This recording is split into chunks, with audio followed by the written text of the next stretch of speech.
You ever have those days, or maybe weeks, where your brain just feels stuck? Like you're trying your best, but you just can't shake that stress or that brain fog or that feeling of being totally overwhelmed.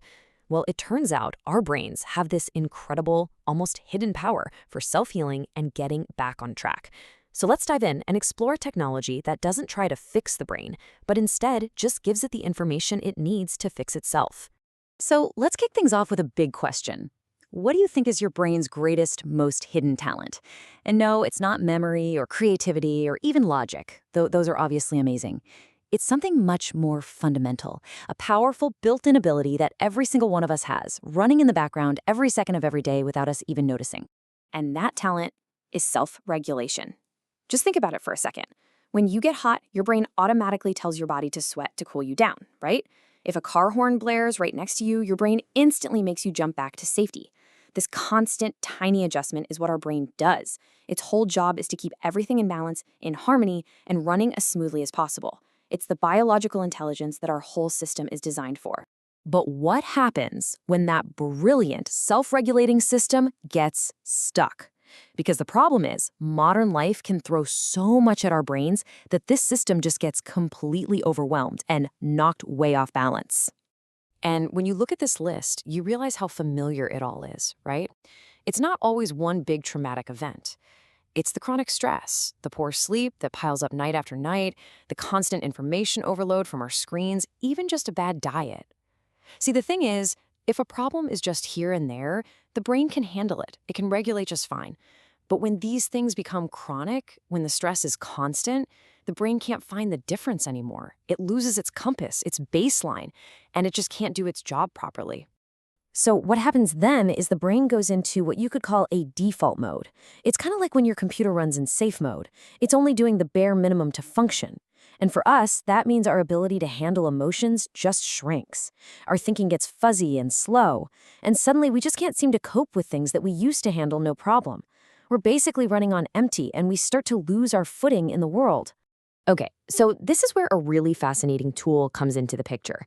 It's called Dynamic Neurofeedback, but you don't have to think of it as some complicated medical treatment. It's actually much simpler than that.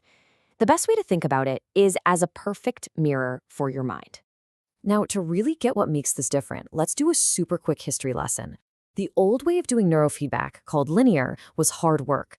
You had to consciously try to train your brain, focusing on one symptom at a time. But about 25 years ago, a couple of psychologists had this brilliant idea. What if, instead of forcing the brain to do something, we just let it see itself and let it figure things out on its own? And that led to dynamic neurofeedback, a totally effortless kind of training that empowers the brain to do all the work. And here is the absolute key to the whole thing, what makes it so effortless. It's completely non-invasive. It doesn't send any electricity or signals into your brain. It doesn't push it, it doesn't pull it, it doesn't stimulate it at all. It simply provides information.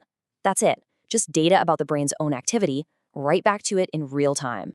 Okay, so what does a training session actually look and feel like? Well, it all comes down to a surprisingly simple process. And honestly, the best part, it's completely 100% effortless for the person doing it. All right, here's how it breaks down. You just sit back in a comfy chair, they place 5 tiny sensors on your scalp and ears, and those just read your brain's natural electrical activity. And then you listen to music. That's your only job. Meanwhile, behind the scenes, this incredibly advanced software is analyzing your brainwaves millisecond by millisecond. The very moment it detects a bit of turbulence, a sign that your brain is about to shift into an inefficient state, it creates a tiny, almost unnoticeable pause in the music. I absolutely love this analogy. That tiny little pause in the sound, it's exactly like hitting the rumble strips on the side of the highway. It doesn't grab the steering wheel from you, right? It just gives you that little jolt of information, like, hey, pay attention, you've drifted a little bit. And your brain, without any conscious thought from you, instinctively hears that feedback and pulls itself right back to the present moment, back to the center.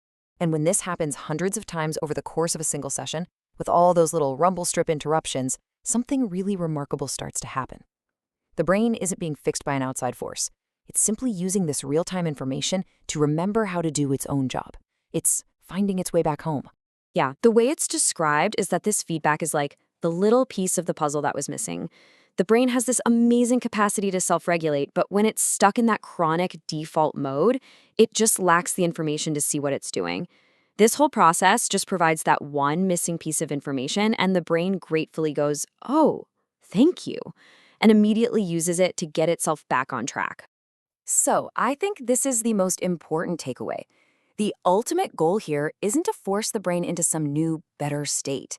It's to help it return to its own deepest nature, which is a state of harmony. That feeling of peace and balance and efficiency, that's not something we have to create from scratch.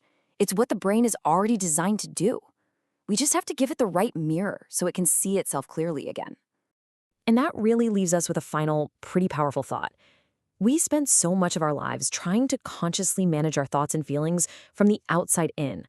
But what if the real power lies in simply giving our brain the information it needs to heal from the inside out? So let me ask you this. If your brain had a perfect mirror, what do you think it would begin to heal all on its own?